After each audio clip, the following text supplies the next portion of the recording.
நெல்லையில் இரவிலும் மழை நீடித்து வரும் நிலையில் சாலைகளில் பெருக்கெடுத்த தண்ணீர் ஆம்புலன்ஸ் தத்தளித்தது. கூடுதல் தகவல்களை செய்தியாளர் மோகன் வழங்க கேட்கலாம். வணக்கம் மோகன், தற்போது அங்கே இருக்கக்கூடிய சூழல் என்ன? சாலையில் தேங்கியிருந்த தண்ணீரில் ஆம்புலன்ஸ் சிக்கியிருப்பதா தகவல், விவரங்கள்? வணக்கம்.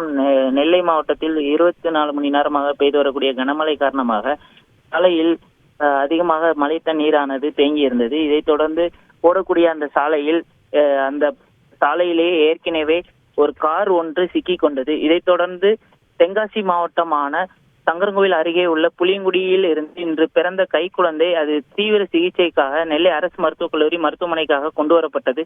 அந்த ஆம்புலன்ஸ் ஒன்று மேலப்பாளையம் அருகே உள்ள குறிச்சி நெடுஞ்சாலை அந்த சாலையில் கொண்டு வரும்போது 108 ஆம்புலன்ஸுக்காக மாற்றக்கூடிய அந்த சாலையில் தண்ணி அதிகமாக தேங்கியிருந்ததை கண்ட அந்த ஓட்டுநர்கள் ஆம்புலன்ஸ் அந்த இடத்தில் கொண்டு வந்தால் சிக்கி கொண்டோம் என்று நினைத்து அந்த இடத்தில் ஒரு 10 நிமிடமாக நின்று கொண்டு இருந்தது. இதைத் தொடர்ந்து மற்ற வழியாக அவர்கள் யோசித்து முருங்குறிச்சி வழியாக கொன்று அந்த குழந்தையை மாற்றி இதைத் தொடர்ந்து நெல்லை அரசு மருத்துவக் கல்லூரி மருத்துவமனைக்காக அந்த குழந்தையை சிகிச்சைக்காக கொண்டு சென்றனர். இப்பொழுது அந்த குழந்தையானது நெல்லை அரசு மருத்துவக் கல்லூரி மருத்துவமனைக்காக கொண்டு சென்று தீவிர சிகிச்சையில் உள்ளது.